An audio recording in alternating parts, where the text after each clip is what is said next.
Young people కూడా. రోమపత్రిక 8వ అధ్యాయం, Romans 8th chapter 9th verse. రోమా 8:9. ఎవరైనా సిస్టర్స్ చదవండి. రోమా 8:9 చదవండి.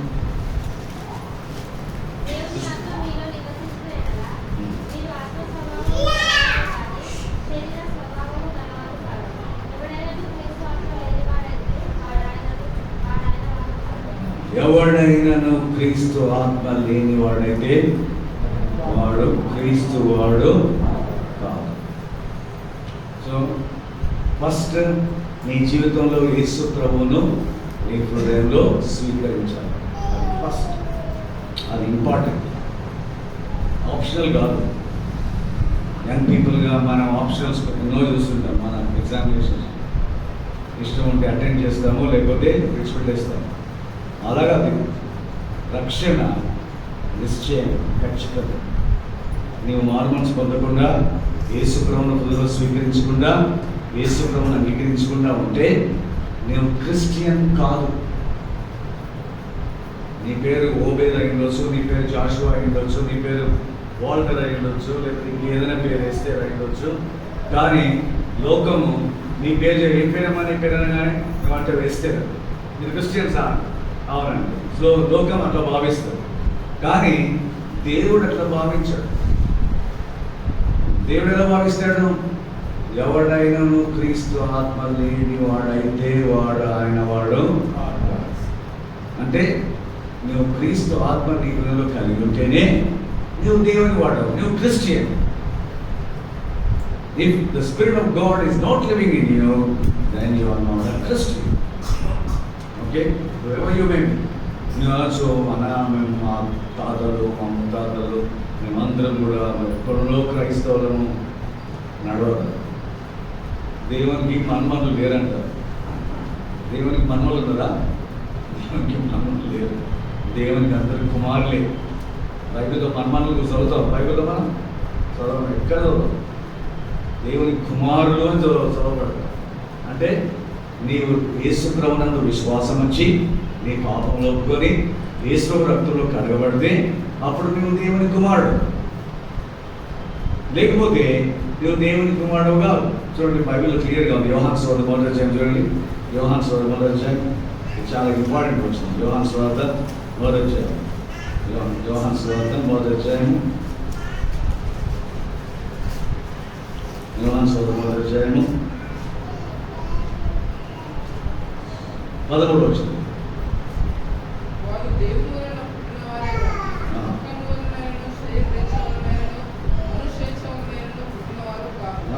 వారు రక్తము వలనైనా పుట్టినవారు కాదు. రక్తము వలనైనా పుట్టినవారు కాదంటే, రక్తం వలన అంటే మా అమ్మ మా నాన్న వాళ్ళని నేను మా తాత ముత్తాతలకు జన్మించిన మా తాత ముత్తాతలు క్రైస్తవులు కాబట్టి ఆ రక్తం నాకు కూడా ఉంది, నేను పంచుకున్నా కాబట్టి నేను క్రైస్తవుడను అంటే నడవదు.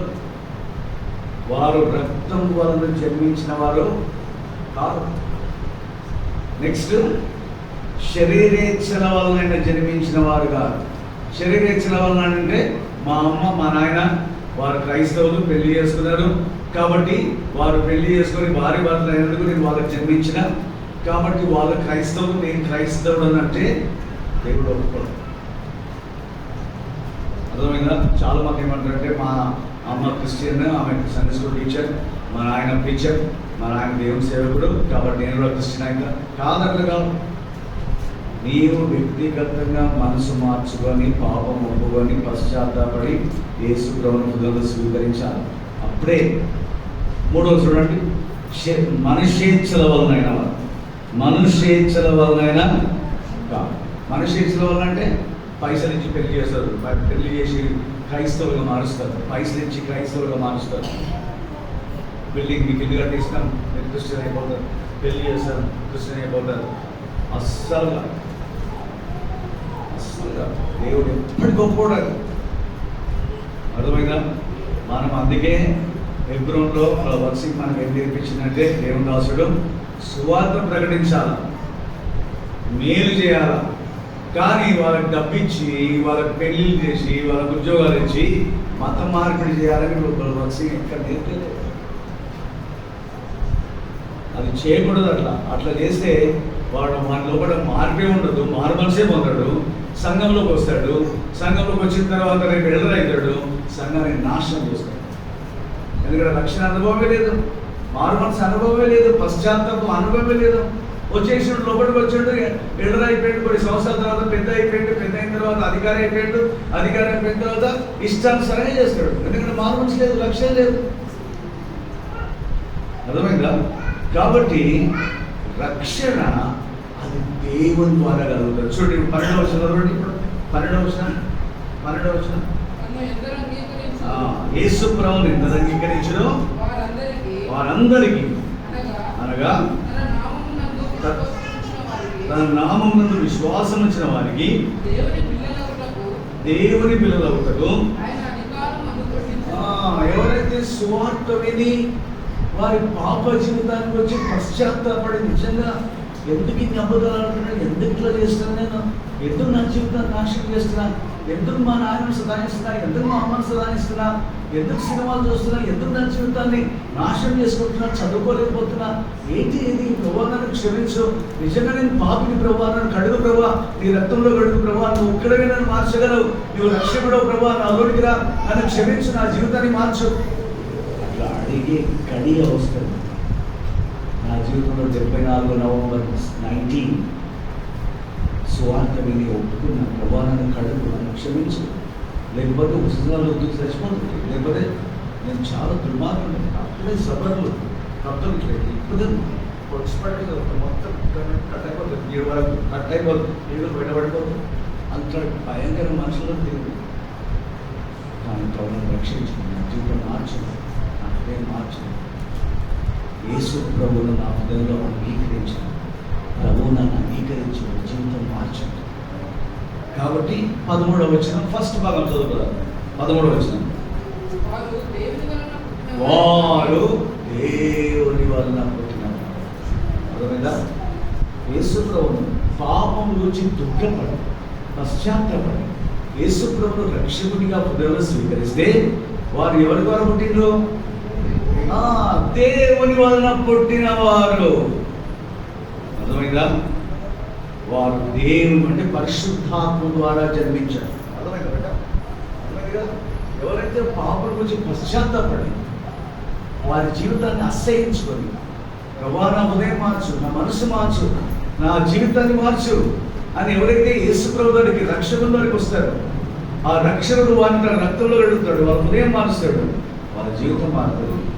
వారు దేవుని వలన పుట్టిన వారు. అర్థమైందా? కాబట్టి ఎవడైనా క్రీస్తు ఆత్మ లేని వాడైతే వాడు ఆయన వాడు కాడు. కాబట్టి ఎప్పుడు నువ్వు యేసుని అంగీకరించినావు? నీ జీవితంలో ఎప్పుడు ఆ గడియ వచ్చింది? నువ్వు చెప్పగలవా? నీ బర్త్డే అనగానే చెప్పేస్తావు కదా, బర్త్డే అనగానే చెప్పేస్తావు. మళ్ళీ అట్లనే నీ క్రొత్త జన్మకు వచ్చి కూడా నువ్వు చెప్పాలా? నేను చెప్తున్నా, నా బర్త్డే ఎప్పుడు కాదు, నా బర్త్డే 1960 నవంబర్ 1 అది నా బర్త్డే. అయితే క్రొత్త జన్మం ఎప్పుడు తిరిగి జన్మించావు? 1974 నవంబర్ 19 అది నా స్పిరిచువల్ బర్త్డే. యేసు ప్రభువును స్వీకరించాను, యేసు నాలో ఉన్నాడు, నా రక్తంలో ఉన్నాడు. నువ్వు చెప్పగలవా?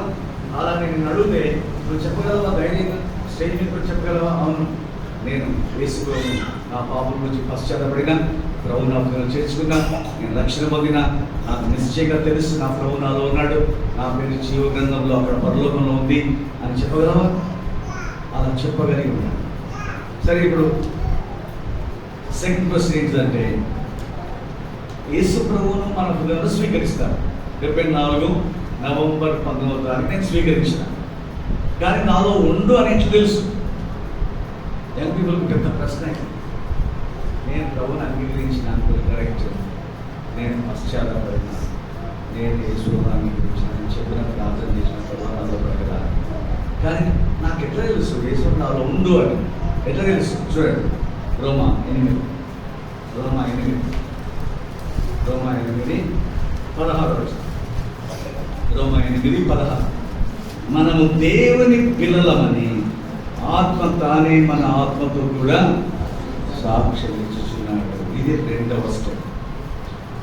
ఫస్ట్ స్టెప్ పాపములు ఒప్పుకొని పశ్చాత్తాపడి యేసు ప్రభువును స్వీకరించాలి. రక్షణ పొందుతారు, దేవుని వల్ల పుట్టించబడతారు.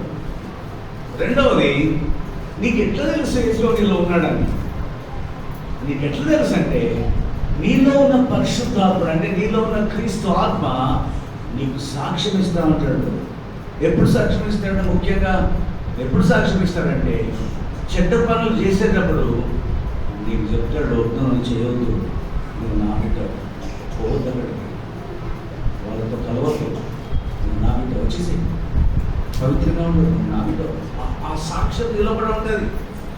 నీకు ఎవరు చెప్పే అవసరం లేదు. కాలేజీలో ఉన్నప్పుడు, లేకపోతే ఆఫీస్లో ఉన్నప్పుడు, లేకపోతే వేరే స్థలాల్లో ఉన్నప్పుడు దేవుని స్వరం నీకు వినబడలేదు.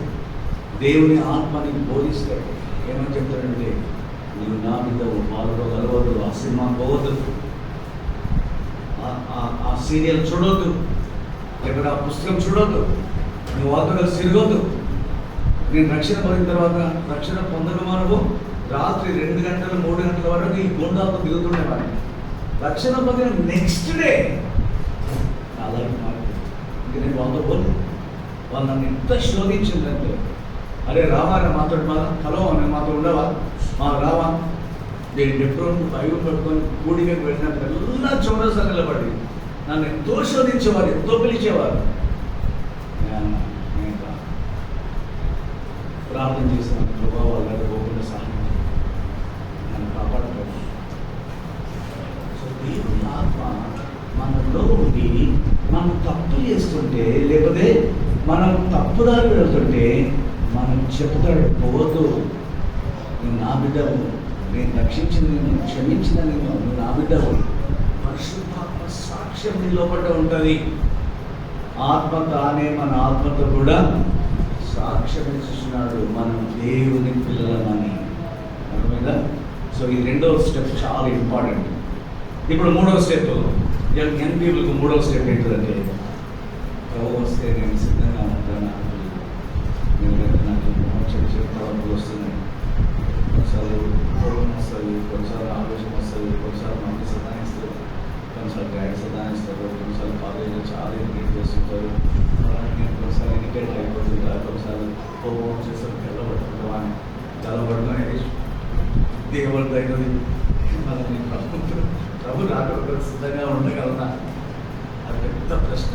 నాకు కూడా నేను రక్షణ పొందిన వల్ల పెద్ద ప్రశ్న. ఎందుకంటే ఇంతకాలము చెడ్డ మాటలు, చెడ్డ క్రియలు, భయంకరమైన కార్యాలు, దాని గురించి అసహించుకుంటాను. అన్నీ అంత భయంకరంగా చేసిన తర్వాత ఇప్పుడు అవన్నీ విడిచిపెట్టేస్తే వీళ్ళంతా కూడా మన మీద తల మీద ఎక్కుతారు, తల మీద ఎక్కి ఇరిటేట్ చేస్తూ ఉంటారు, శోధిస్తూ ఉంటారు, దూషిస్తూ ఉంటారు. కొన్నిసారి ఎట్లా అనిపిస్తుంది అంటే రక్షణ పక్కకు పెట్టేసి దంచి పడే బుద్ధి అవుతుంది. కానీ అంటాడు కావద్దు, నేను ట్రైన్ చేసినప్పుడు అయ్యేది నాకు వెళ్ళిపోతాను, వెళ్ళిపోతున్నాను సార్, వెంటనే తల వచ్చి ఇంటికి వాళ్ళు ఏమంటారే పగలగాడు చెక్కగాడు, పగలగాడు నీకు పక్కరాడు చూడు ఎటు వెళ్ళిపోతుంది అట్లా అంటుంటారు. ఓర్చుకోడు, భరించింది. సో దేవుడు నేర్పిస్తాడు, ఆయన మనలో మనతో మాట్లాడుతుంటాడు, మనకు ధైర్యం ఇస్తుంటాడు. ఎవడెవడైతే ఎగతాలు చేసినో వాడు ఇప్పుడు లేడు. You understand? ఎవడైతే ఎగతాలు చేసిండో వాడు ఇప్పుడు లేడు భూమి మీద. అవుట్. ప్రభు మన పక్షంగా యుద్ధం చేస్తాడు, మనం కాపాడతాడు. ముఖ్యంగా మీకు చూపెట్టే విషయం ఏంటంటే, మొదటి పేతురు రాసిన మొదటి వర్షం, పేతురు రాసిన మొదటి పత్రిక, పేతురు రాసిన మొదటి పత్రిక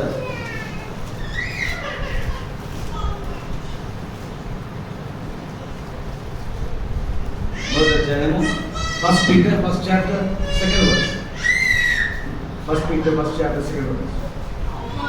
పరిశుద్ధత పొందిన వారై విధేయులగుటకు యేసుక్రీస్తు రక్తం వలన ప్రోక్షింపబడుటకు ఏర్పరచబడిన వారికి యేసుక్రీస్తు రక్తము వలన ప్రోక్షింపబడుటకు ఏర్పరచబడిన యవనస్తులమా. అర్థమైందా? అంటే ఆ రక్తం మన మీద ఉంది. మనం కాలేజ్ పోయినప్పుడు, యూనివర్సిటీ పోయినప్పుడు, ఆఫీస్ పోయినప్పుడు, బస్సులో ఉన్నప్పుడు, మెట్రోలో ఉన్నప్పుడు, ఎక్కడ ఉన్నా సరే ఆ రక్తం మన మీద ఉంది. కాబట్టి దుష్టుడు మనం ముట్టుకోలేదు. ఒకవేళ మనం అపవిత్రంగా అయితే కొన్నిసార్లు ఆవేశం, కోపం, లేకపోతే కొన్నిసార్లు పట్టడానికి పరిస్థితులు మారిపోతుంటాయి, కొన్నిసార్లు అరిచేస్తారు. అప్పుడు కూడా ఆ రక్తం మనల్ని కడుగుతుంటుంది. ఆ రక్తం నీవు అడగక మునిపే, ఎందుకంటే నువ్వు దేవుని బిడ్డవు, నువ్వు రక్షణ పొందిన దేవుని బిడ్డవు, నువ్వు కృతగా జన్మించిన దేవుని బిడ్డవు. కాబట్టి ఆ రక్తం యొక్క ప్రోక్షణ నీ మీద ఉంటుంది. కాబట్టి ఆ రక్తం నిన్ను కడుగుతూ ఉంటుంది. యేసు ప్రభు యొక్క రాకడగా నేను సిద్ధంగా ఉంచుతుంది. చూడండి, యూదా రాసిన పత్రిక అంటే ప్రకటనకు ముందు.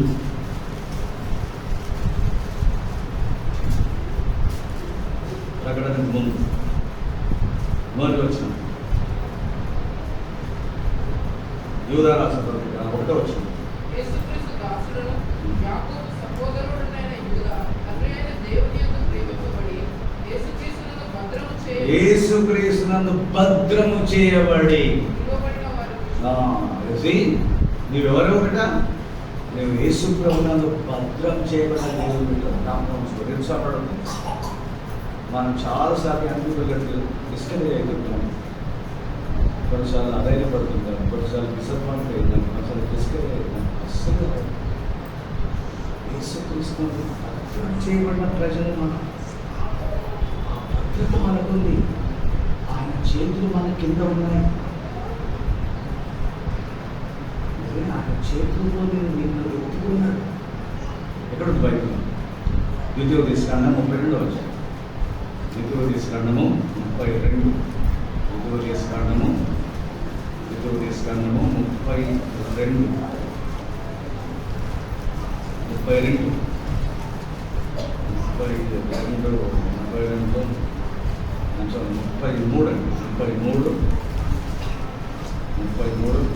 27 వచ్చిన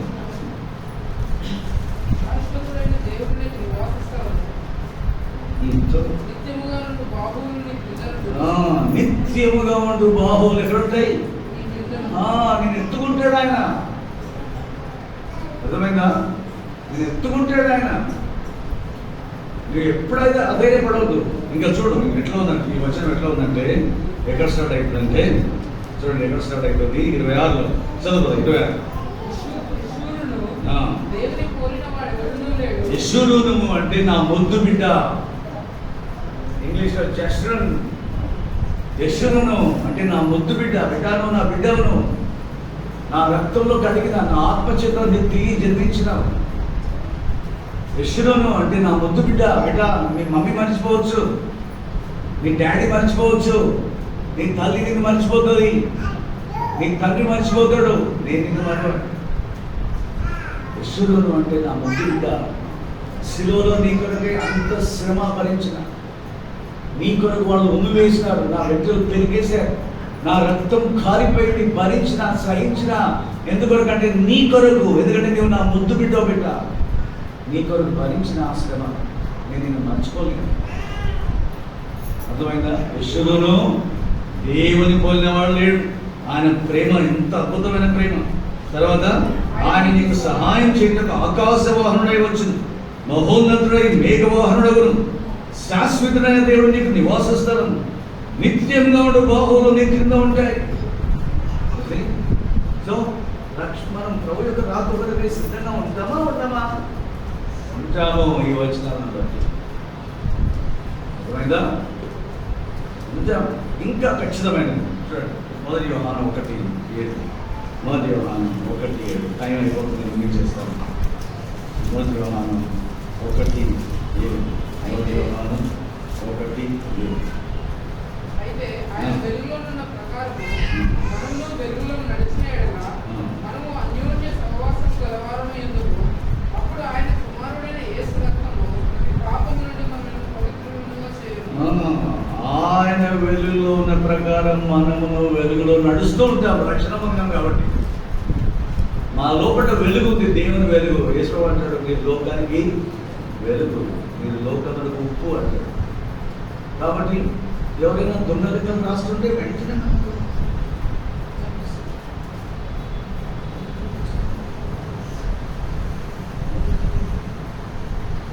సో వెంటనే మనం ఏం చేస్తాం? నేను రాసుకుంటే మనకు అవసరం తప్ప జరిగిపోతాం. ఆయన వెలుగులో ఉన్న ప్రకారం మనము వెలుగులో నడుస్తాం.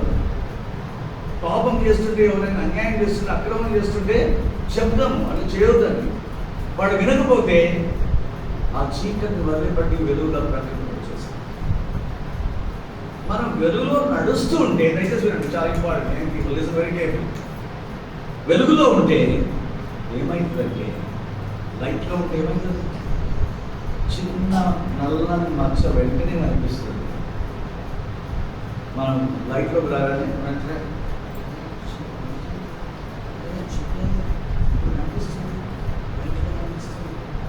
సో మనం రక్షణ పొందిన తర్వాత మనం వెలుగులో ఉంటాం కాబట్టి దేవుని ఆత్మ వెలుగు ఎప్పుడు షైన్ అవుతుంటుంది మన హృదయంలో నుండి. దేవుని వాక్యం ప్రకాశిస్తూ ఉంటుంది కాబట్టి మన తలంపులు కూడా పవిత్రంగా అయిపోతుంటాయి. ఆ అపవిత్రమైన చిన్న తలంపులు, లేకపోతే గర్వము, అహంకారము, అహంభావము, పాపము, పాపేక్షలు, ఆ చిన్నవి కూడా మనం ఎంత బాధపడతామంటే, ప్రభా ఎందుకు వస్తున్నాయి ప్రభా, కడుగు ప్రభా, ప్లీజ్ కడుగు తీసేయి ప్రభా. అడిగి కడిగి ప్రభు రక్తంలో పోరాడి, ప్రభు సన్నిధిలో ప్రార్థనలో పోరాడుతూ ఒక దినం వస్తుంది, నీకు ఆ తలంపులు రావు, నువ్వు అపవిత్రంగా కావు, నీవు ఎదుగుతావు. ఫస్ట్ సైకిల్ దొరికేటప్పుడు పడిపోతాం కదా, పడతామా లేదు? ఎవరైనా సైకిల్ దొరికిందా? తప్పకుండా పడతాం, ఒకసారి పడతాం, 2 సార్లు పడతాం, 3 సార్లు పడతాం. కానీ మన లోపల ఏముంది? మన లోపల మగతనం ఉంది, మగతనం. ఆ మగతనం ఏం చేస్తుందంటే అలా ఎక్కడ సో ఎత్తునప్పుడు ఏం కాదు.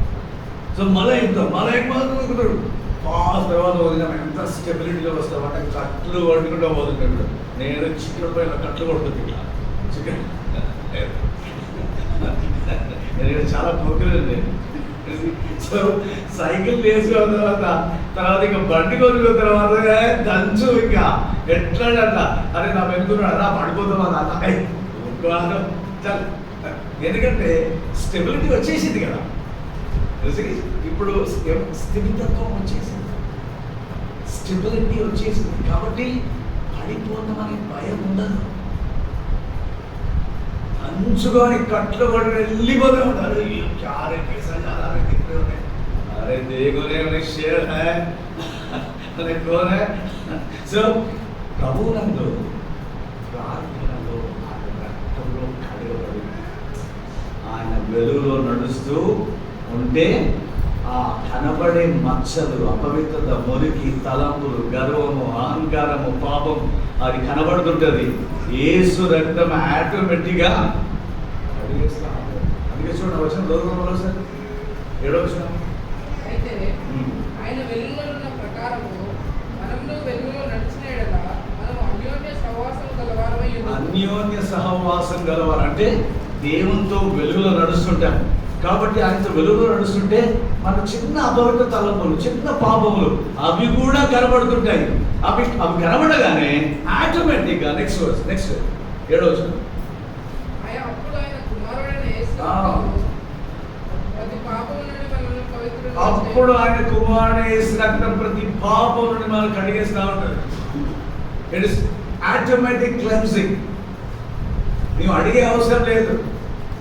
నువ్వు ప్రభువుపై ప్రభావాలను కడగని అడిగే అవసరం లేదు. నువ్వు దేవుని బిడ్డ, నీ లోపల ఆ రక్తం ఉంది, ప్రోక్షణ ఉంది. యేసు రక్తం చేత ప్రోక్షించబడటకు ఏర్పరచబడిన వాడు నువ్వు కాబట్టి ఆ రక్తం కడుగుతావు. సరేనా? సో ఈ 4 విషయాలు. ఫస్ట్, క్రీస్తు ఆత్మ లేని వాడవైతే ఆయన వాడవు. రెండవది, క్రీస్తు ఆత్మ నాలో ఉన్నాడు, నాకు ఎట్లా తెలుసు? ఆత్మ తానే మన ఆత్మతో కూడా సాక్ష్యం ఇస్తాడు. మూడవది, ఆ యేసు రాకొరకే నేను ఎట్లా సిద్ధంగా ఉండగలను? ఆయన రక్తం నన్ను వెళ్తా ఉంటాడు. కాబట్టి నేను ఏం భయపడే అవసరం లేదు. కొన్నిసార్లు తప్పిపోతే నా రక్తం, ఒకసారి నేను చాలా నిరుసార్లు ఉన్నాను. ఎంత నిరుసార్లు ఉన్నానంటే ఎవరితో చెప్పినా కూడా ఎవరు జవాబు చెప్తలేరు. నేను అంటున్నా వాళ్ళతో, ఇప్పుడు ఈ అపవిత్రమైన తలపులు వస్తుంటే, లేకపోతే ఈ కోపము ఆవేశం వస్తుంటే, ఆ టైంలో ప్రభు వస్తే నేను ప్రభుత్వానికి వెళ్ళిపోతానా? ఎందుకంటే నేను అపవిత్రమైపోతాయి కదా.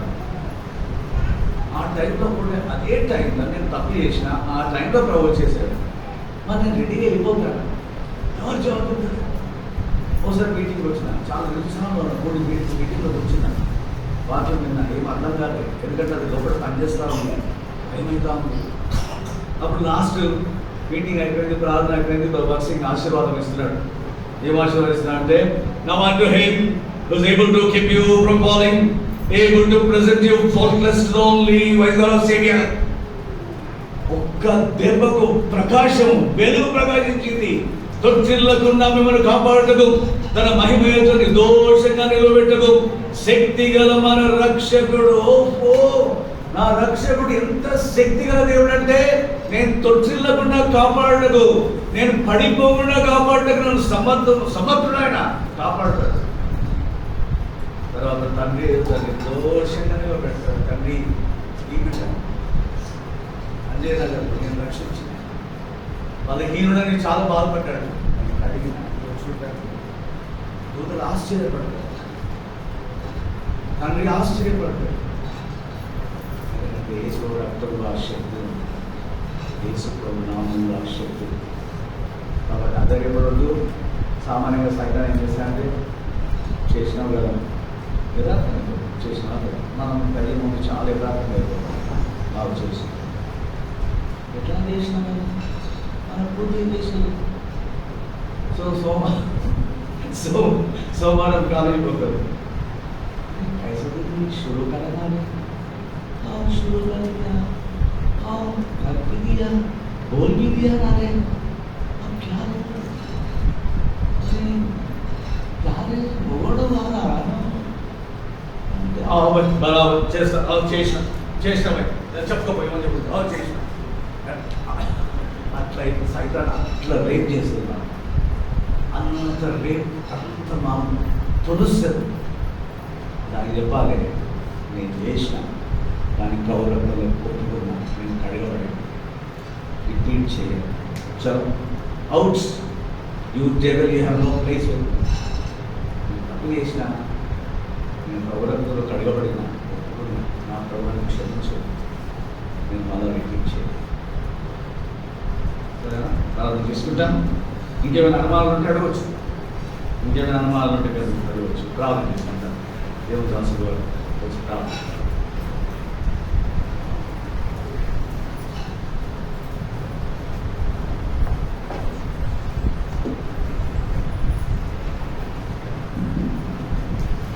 ప్రార్థన చేయకముందు ఒక్క నిమిషం నేను అన్నాక సాక్ష్యం మార్చుకుంటాను.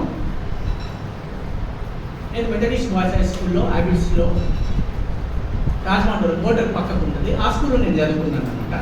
మా స్కూల్లో 1000 మంది పిల్లలు. మొత్తం ఎంతమంది అమ్మా? 1000 మంది పిల్లలు. అలా 3 సెక్షన్స్, ఒకటి ప్రైమరీ, ఇంకోటి మిడిల్, ఇంకోటి హై స్కూల్ అనమాట. అయితే అన్న ఏమన్నాడు, 74లో రక్షింపబడి నవంబర్ 19 తారీఖు 80 అంటే 40 సంవత్సరాల కింది మాట చెప్తున్నాను నేను. 40వ సంవత్సరం అంటే 80వ సంవత్సరంలో మాకు చాపీలు ఉండేది. చాపీలు అంటే మా ఇంటి నుంచి రాగానే మనం అందరం ప్రేర్ చేసుకుంటాం కదా, అది క్రిస్టియన్ స్కూల్ అనమాట, మెథడిస్ట్ బాయ్స్ హై స్కూల్. ఆ స్కూల్లో మా యూత్ మా దాన్ని ఏమంటారు, మా మిడిల్లో 300 మంది పిల్లలు అనమాట. ప్రైమరీలో 400, మిడిల్లో 300, హై స్కూల్లో 300 అనమాట. అయితే అన్న 80వ సంవత్సరం విన్నారు, 80వ సంవత్సరము 300 మందికి సువార్త చెప్పేవాడు. విన్నారు, మా యొక్క చాపీలకు వచ్చి అన్న నేను వెళ్తాను అన్నప్పుడు ఏమనస్తుగా ఉన్నాడు. అన్న మా అంటే ఇంటర్ ఫస్ట్ సెకండ్ చదువుతున్నాడు. మన దగ్గర అయితే ఇంటర్లు డిగ్రీలు అన్ని అయిపోయినాయి, జాబులు చేస్తున్నాం. అంటే నేను చెప్పాల్సిన మాట ఏంటంటే మనము యవ్వనంలో ఉన్నప్పుడే దేవునికి సమర్పించుకోవాలన్నమాట. అట్లా కానీ మళ్ళీ అక్కడి నుంచి మా తల్లిగారితో నేను ఎప్పుడు వెళ్ళేవాడిని. అక్కడ సండే స్కూల్ టీచర్గా అన్నని దేవుడు వాడుకున్నాడు. అక్కడి నుంచి కాన్వకేషన్కి వెళ్తే మనం పడుకుంటాం కదా నైట్, పొద్దున్న 5 గంటలకు అన్న మరి ఇంకా ఇద్దరు బ్రదర్స్ గిటార్ పెట్టి మరి మైక్తో పాడుకుంటూ వచ్చి లేపేవాళ్ళు. యూత్ క్యాంప్లో కూడా అన్నను దేవుడు వాడుకున్నాడు. అది కాకుండా దేవుడు అన్నని ఎలా ట్రాన్స్లేటర్గా వాడుకున్నాడు. ఎంత ట్రాన్స్లేటర్ అంటే ఆ యొక్క తెలుగు పదాలు ప్రతి ఒక్కరికి నీట్గా అర్థమవుతాయి అన్నమాట. అన్న ట్రాన్స్లేట్ చేస్తే తెలుగు పదాలు ఉంటాయి కదా, అవి స్పీడ్గా ఉండవు, నీట్గా అంటే కరెక్ట్గా మనం భోజనం చేస్తున్నట్టు. అంటే నేను అనే మాట ఏంటంటే దేవునికి మనము యవనంలో ఉన్నప్పుడే ఆయనకు మనము సమర్పించుకోవాలి. ఏదో మన గోల్ నేను ఇది చేయాలి, నేను అది సంపాదించాలి, ఇది కాదనమాట. ఉన్నారా అన్న ఈ విధంగా దేవుడు ఇప్పుడు ఈ రోజులలో అయితే అన్న ఫిబ్రవరిలో సంఘ ప్రార్థన బైబిల్ స్టడీ కూడా అన్న తీసుకుంటున్నాడు అనమాట. అంటే నేను చెప్పవలసింది ఏంటంటే మేమందరం ముసలోళ్ళం అయిపోయినాం కదా. ముసలోళ్ళు అంటే 10 రూపాయల షాప్లో అది ఐస్ క్రీమ్ తీసుకున్నారనుకోండి, చాకోబార్